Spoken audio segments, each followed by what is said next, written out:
دوستو، آپ کو ایک شعوری بات کر رہا ہوں۔ یہ جو آپ تحریک چلا رہے ہیں، عمران خان کی ہو یا بھٹو کی ہو یا اس طرح کی، اس کا کوئی فائدہ نہیں ہے۔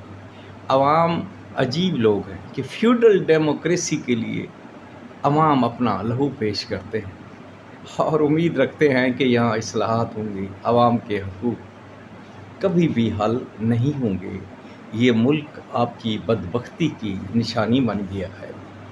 دیکھیں، جاگیردار ذمہ دار حکمرانوں نے ایوب دور میں ان آزادیوں کے سلب کرنے پر ہی اکتفا نہیں کیا، انہوں نے ہر اس شخص کو بھی سزا دی جو نئے آنے والے نظام یعنی سرمایہ کاری اور سرمایہ داری نظام کی داغ بیل ڈالنا چاہتا تھا۔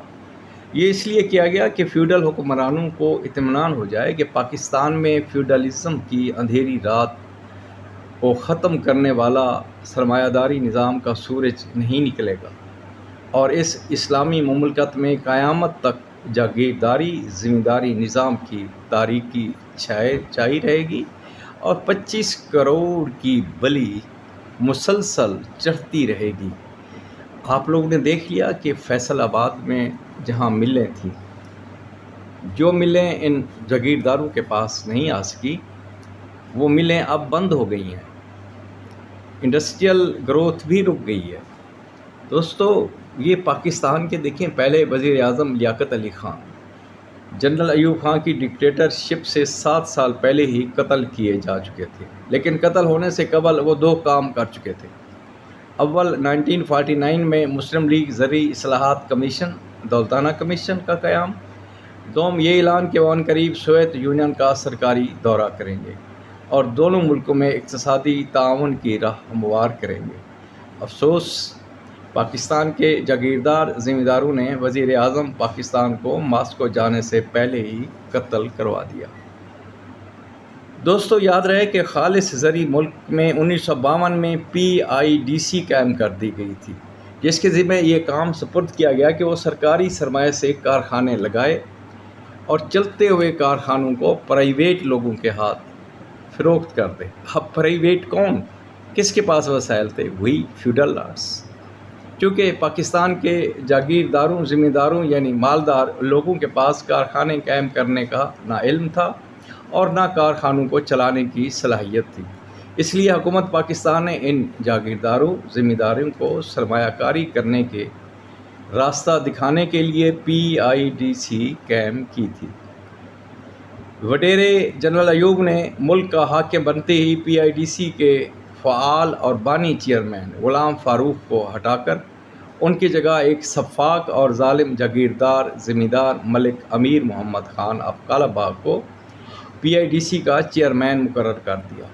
غلام فاروق کا قصور بھی وہی تھا جو لیاقت علی خان کا تھا۔ غلام فاروق نے بھی اعلان کیا تھا کہ وہ سوویت یونین کے دارالخلافہ ماسکو جا کر پاکستان کے پہلے سٹیل ملز فولاد کا کارخانہ تعمیر کرنے کے لیے معاہدہ کریں گے، جبکہ 3 سال پہلے امریکہ کے ایک فولاد بنانے والے کارخانے یونائٹڈ اسٹیٹ اسٹیل کا ایک نمائندہ وفد پاکستان کا دورہ کر کے یہ اعلان کر چکا تھا کہ پاکستان کو اسٹیل ملز کی نہ ضرورت ہے اور نہ ہی اس کا قیام ملک کے لیے کسی طرح فائدہ مند ہوگا۔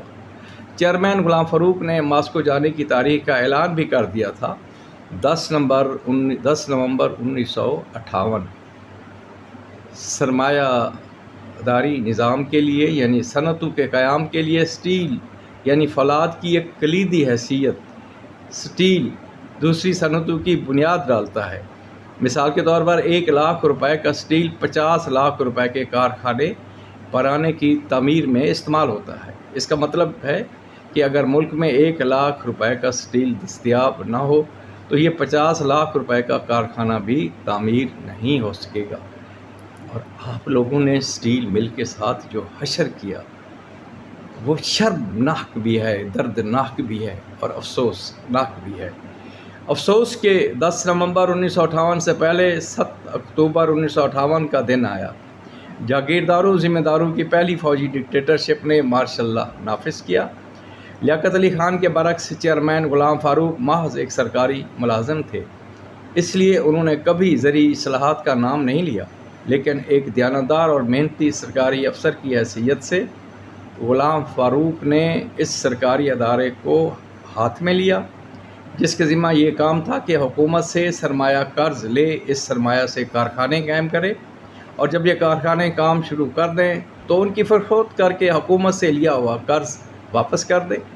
PIDC 100% غیر صنعتی ملک میں قائم کیا گیا تھا تاکہ ملک سرمایہ داری نظام کیپٹلزم کی طرف پہلا قدم بڑھائے۔ چنانچہ PIDC نے 9 اگست 1952 تک 35 کارخانے قائم کرنے کے پروجیکٹ تیار کر لیے تھے، اور 1958 تک 1 درجن کارخانے بھی قائم کر دیے تھے۔ اب چیئرمین غلام فاروق کو پاکستان کا پہلا سٹیل ملز لگانے کا فکر لاحق ہوا تھا، لیکن حکمران جاگیرداروں ذمہ داروں کو دوسرا فکر تھا۔ اس بڑھتی ہوئی سرمایہ کاری اور سرمایہ داری کو کیسے روکا جائے تاکہ ملک میں جاگیرداری ذمہ داری محفوظ رہے، اس فیوڈلزم نظام پر کوئی آنچ نہ آنے پائے اور پاکستان پر فیوڈلزم کا شکنجہ ڈھیلا نہ پڑے۔ PIDC کے قائم کردہ کارخانوں کو اب صاحب اقتدار جاگیرداروں اور ذمہ داروں نے آہستہ آہستہ خریدنا شروع کر دیا، جو ایک صحیح عمل تھا۔ سرمایہ داری نظام کا ایک خاصہ یہ ہے کہ ہر وہ شخص جو سرمایہ رکھتا ہو، بینک کارخانے کھولتے یا چلتے ہوئے بینک اور کارخانے خریدنے کا مجاز ہوتا ہے، لیکن جاگیردار ذمہ دار حکمرانوں نے سرمایہ کاری کو صرف 22 خاندانوں تک محدود رکھا۔ ایوب دور میں جو 1958 سے 1969 تک رہا، کسی اہم شخصیت نے بھول کر بھی سٹیل ملز کا نام نہیں لیا۔ تو دوستو، یہ دردناک باتیں ہیں، اس لیے بھول جاؤ، یہ پاکستان نہیں ہے عوام کا، یہ ایک جھوٹ ہے۔ 25 کروڑ عوام یہاں پر سوائے غلام ناکارہ اور نامراد رہیں گے جب تک یہ حکمران آپ پر مسلط ہیں۔ زاہد بخاری۔